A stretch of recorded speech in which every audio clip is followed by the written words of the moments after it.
سوال یہ ہے کہ یہ تو آپ جانتے ہوں گے کہ ہندو عورتیں اپنے خامدوں کی بھلائی اور قرب کے لیے اپنی مانگ میں سندور بھرا کرتی ہیں. سندور کی فیکٹری میں ملازم شخص نے ڈرتے ڈرتے فیکٹری کے مالک سے پوچھا کہ مالک جو کچھ سندور کی ڈبیا پر لکھا ہے کیا یہ سچ ہے؟ مالک نے معاملے کی نزاکت کو بھانپ لیا اور ہنس کر کہا کہ سندور کا علم میرے پتا جی کو بھگوان نے سپنے میں دیا تھا، میں تو انہی کا شروع کیا ہوا کام چلا رہا ہوں. کیا آپ یہ بتانا گوارا کریں گے کہ مرزا صاحب واقعی نبی تھے یا ان کو بھی نبی ہونے کا سپنا ہی آیا تھا؟ کیا آپ کا نمبر اس معاملے، کیا آپ کا ضمیر اس معاملے میں مطمئن ہے کہ آپ جو کام مرزا غلام احمد نے شروع کیا تھا وہ کر رہے ہیں؟ اعجاز احمد صاحب جنجوا، انہوں نے بڑے لمبے سندور کے واسطے سے آخر بات کھولی ہے. قرآن کریم فرماتا ہے یا ایھا الذین آمنوا اتقوا اللہ قولوا قولا سدیدا یصلح لکم اعمالکم، کہ اے مومنو جو ایمان لائے، وہ لوگوں جو ایمان لائے تقوی اختیار کرو اور سیدھی بات کیا کرو. سیدھی بات سے اصلاح اعمال ہوتی ہے. سیدھا سوال یہ تھا کہ حضرت مسیح موعود علیہ الصلوۃ والسلام کو اگر میں نبی سمجھتا ہوں تو واقعی سمجھتا ہوں، اور اگر سمجھتا ہوں تو کن معنوں میں سمجھتا ہوں، اور کیا جو میں کام کر رہا ہوں مجھے ایمان ہے کہ واقعی اندر یہ درست ہے؟ اس کا جواب یہ ہے کہ میں حضرت مسیح موعود علیہ الصلوۃ والسلام کو بالکل ان معنوں میں نبی سمجھتا ہوں جن معنوں میں حضرت صلی اللہ علیہ وآلہ وسلم نے آنے والے مسیح کے لیے لفظ نبی اللہ استعمال فرمایا. ایک جواب میرا غور سے سن لیجئے. میں بین ہی ان معنوں میں نبی سمجھتا ہوں جن معنوں میں حضرت اقدس محمد مصطفیٰ صلی اللہ علیہ وآلہ وسلم نے، جن پر آیت خاتم النبیین نازل ہوئی تھی، آنے والے مسیح کے متعلق، گزرے ہوئے کے متعلق نہیں، آنے والے مسیح کے متعلق لفظ نبی اللہ استعمال فرمایا. اور ایک مسلم کی حدیث میں 4 مرتبہ یہ لفظ آپ نے استعمال فرمایا. میں ان معنوں میں آپ کو نبی سمجھتا ہوں جن معنوں میں امام مہدی کا مفہوم قرآن کریم میں ملتا ہے، اور جن معنوں میں امام مہدی کی پیشگوئی حضرت صلی اللہ علیہ وسلم نے بیان فرمائی ہے. امام مہدی کا اگر مقام حضور اکرم کے تابع نبی کا نہیں تھا تو حضرت مرزا صاحب کا بھی ہرگز وہ مقام نہیں تھا. لیکن اگر حضرت امام مہدی کا مقام امتی نبی کا مقام ہے، اور اگر مسیح محمدی کا مقام امتی نبی کا مقام ہے، تو حضرت مرزا صاحب کا مقام بھی امتی نبی ہی کا مقام ہے. یہ ناممکن ہے کہ ایک شخص مسیح ہونے کا دعویٰ کرے اور وہ سچا ہو اپنے دعوے میں، اور کہے کہ میں مسیح تو ہوں لیکن نبی نہیں، کیونکہ مسلم کی حدیث اس پر مخالفانہ گواہی دے گی کہ اے دعویٰ کرنے والے، تو مسیح کیسے ہو گیا؟ محمد رسول کریم صلی اللہ علیہ وآلہ وسلم جن پر آیت خاتم النبیین نازل ہوتی ہے، وہ تو مسیح کے سچا ہونے کی یہ علامت بیان فرماتے ہیں کہ وہ نبی اللہ ہوگا. اگر تو وہ مسیح ہے جو نبی اللہ نہیں تو جا جھوٹے، ہمیں اس سے کوئی واسطہ نہیں. پھر تو یہ جواب ہوگا. اگر کوئی شخص امام مہدی ہونے کا دعویٰ کرے اور ساتھ یہ دعویٰ بھی کرے کہ مجھے خدا نے بذریعہ وحی امام نہیں بنایا، میں خود بن گیا، تو آپ کو اس کے دعوے کی کوڑی کی بھی پرواہ ہوگی یا نہیں ہوگی؟ اپنے دل میں سوچیں، بجائے اس کے کہ دلچسپ بات بنانے کی خاطر احمدیت پر اعتراض کریں. پہلے اپنے عقیدے کو تو واضح کر لیں. آپ کے نزدیک امام مہدی کا کیا مقام ہے؟ میں جانتا ہوں، اور اگر آپ اپنے دلوں کو ٹٹولیں گے، اپنے علماء سے پوچھیں گے، تو اس نتیجے کے سوا آپ نکال ہی نہیں سکتے کہ امام مہدی امتی نبی کے سوا کچھ بھی نہیں ہو سکتا. اس میں وہ 2 شرطیں پائی جاتی ہیں جو ہر نبی کے لازمہ ہیں، جو نبی سے باہر مل ہی نہیں سکتی. اور آپ کا ایمان ہے کہ امام مہدی میں وہ 2 شرطیں پائی جاتی ہیں. نبی کی کیا شرط ہے؟ اللہ اس کو کھڑا کرے، اپنی وحی سے اس کو امام بنا دے زمانے کا. یہ پہلی شرط ہے نبوت کی. دوسری شرط یہ ہے کہ کہ اس کے انکار کی اجازت نہیں دیتا خدا تعالیٰ، اس پر ایمان لانا ضروری قرار دیتا ہے۔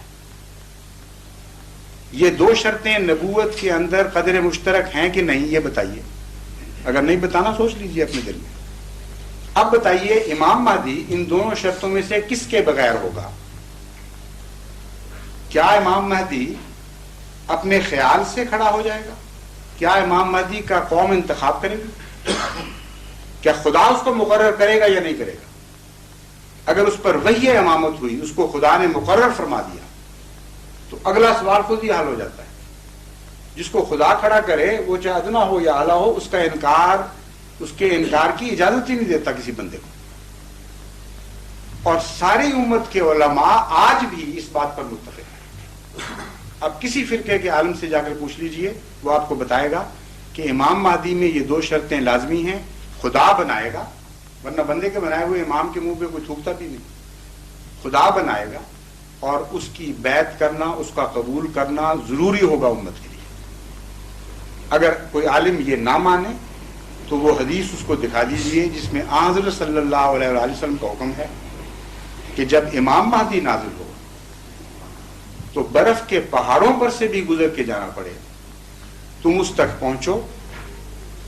ایک ارشاد یہ ہے اس کی بیعت کرو، دوسرا ارشاد یہ ہے اس کو میرا سلام پہنچاؤ۔ یہ دونوں حدیثیں موجود ہیں۔ اب آپ بتائیے کہ جس کو محمد رسول کریم صلی اللہ علیہ وسلم فرماتے ہیں کہ جب امام مہدی ظاہر ہو تو برف کے تودوں پر سے بھی گھٹنوں کے بل جانا پڑے، تم نے جا کر اس کی بیعت کرنی ہے، کیا اس کا پر ایمان لانا ضروری ہے کہ نہیں؟ اگر ضروری ہے اور آپ کا دل گواہی دے رہا ہے کہ ضروری ہے، تو بتائیے قرآن کریم میں نبیوں کے سوا کسی پر ایمان لانا ضروری قرار دیا ہے؟ اللہ، رسول، ملائکہ، کتب، یوم آخرت اور نبی، اس کے سوا کسی انسٹیٹیوشن پر ایمان لانا ضروری قرار ہی نہیں دیا۔ اور امام مہدی پر ایمان لانے کی ضرورت پر سارے علماء متفق ہیں۔ تو کان کو آپ بائیں پیچھے سے پکڑ لیں یا دائیں طرف سے پکڑ لیں، بات کہنے کی ضرورت ہو یا نہ ہو، یہ الگ مسائل ہیں۔ تقویٰ کا تقاضا یہ ہے کہ اپنے عقیدے کو معلوم کریں کہ امام مہدی کے متعلق آپ کا کیا عقیدہ ہے۔ عقیدے کے لحاظ سے آپ اس میں نبوت مان رہے ہیں یا نہیں مان رہے، شریعت کے لحاظ سے نہیں۔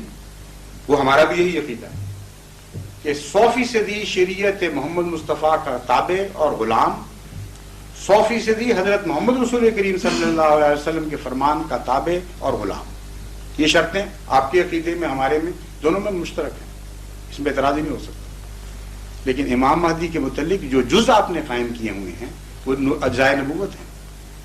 اس کا مزید ثبوت اگر آپ نے دیکھنا ہو تو قرآن کریم، میں نے عرض کیا تھا قرآن کریم میں لفظ امام مہدی موجود ہے، اور جو اہل قرآن کہتے ہیں کہ یہ اصطلاح بعد کی بنی ہوئی، یہ ہم نہیں مانتے کہ رسول اللہ صلی اللہ علیہ وسلم نے فرمایا ہو، ان کے لیے افیکٹو جواب ہے یہ۔ قرآن کریم فرماتا ہے انبیاء کا ذکر کر کے، ایک جگہ نہیں ایک جگہ سے زائد ڈسٹرب نہ کریں، قرآن کریم فرماتا ہے انبیاء کے نام لے لے کر وَجَعَلْنَاهُمْ أَئِمَّةً يَهْدُونَ بِأَمْرِنَا، یہ وہ سارے لوگ ہیں، نوح اور موسیٰ اور عیسیٰ اور ابراہیم، یہ سارے نام لے کے فرماتا ہے۔ ان کے متعلق دو چیزیں ہم نے کی۔ نمبر 1، جعلناہم ائمۃ، ائمۃ امام کی جمع ہے، امام کی جمع ائمہ ہے، ائمہ کرام کہتے ہیں اس طرح۔ تو ایک خدا نے یہ وضاحت کی کہ نبیوں کو ہم امام بناتے ہیں۔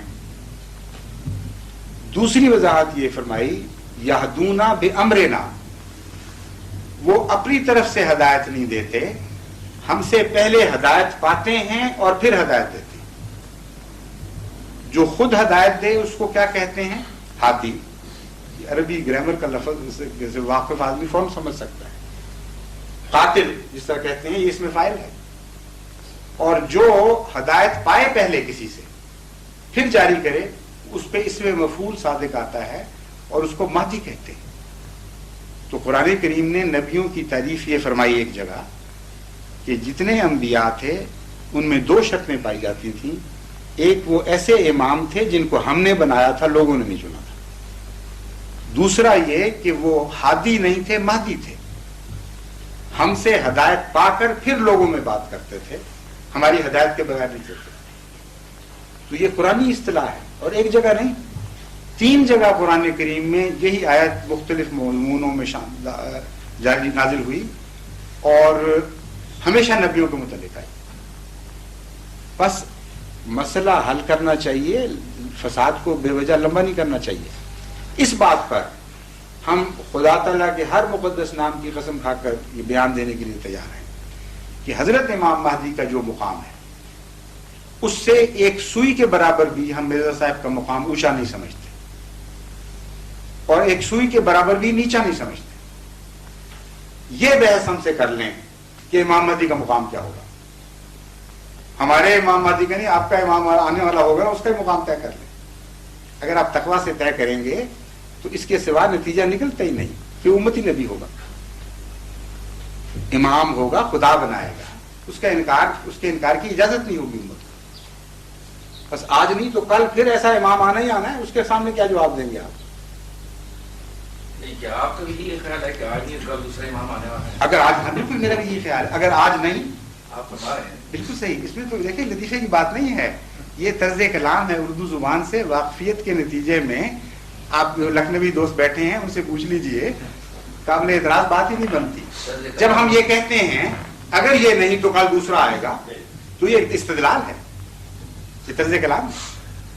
قرآن کریم نے اس طرز کلام کو استعمال کیا، اس لیے ایسی بات پر مذاق اڑانا نہیں چاہیے. نہیں، مذاق نہیں ہے، جو قرآن کریم نے بھی استعمال عالم ہے اور بزرگ ہیں، آپ سے پوچھنا یہ میرا فرض تھا، اس کو کلیئر کرنا میرا. جزاک اللہ. لیکن اچھا میں معافی چاہتا ہوں، مجھے آپ کی طرف سے یہ لگا تھا کہ آپ مذاق کر رہے ہیں. میں مذاق نہیں کر رہا. آپ عالم ہیں، میں کچھ بھی نہیں ہوں آپ کے. نہیں، آپ تو بڑے شریف میرے معزز مہمان ہیں. اچھا کہ غلط فہمی دور ہو گئی. جزاک اللہ. قرآن کریم بھی یہ طرز استعمال کرتا ہے کہ اگر یہ نہیں تو پھر یوں ہوگا. تو کہہ دے ان سے کہ اگر خدا کے سوا اور معبود ہوتے تو زمین آسمان پھٹ جاتے. یہ ہے نا قرآن کریم میں آیا. تو کوئی کہے کہ اچھا پھر خدا کے سوا معبودوں کا امکان مانتا ہے خدا تعالیٰ؟ ہرگز نہیں. طرز استدلال ہے کہ اگر یہ بات نہیں مانتے تو پھر یہ تو ہوگی. پھر اچھا جی.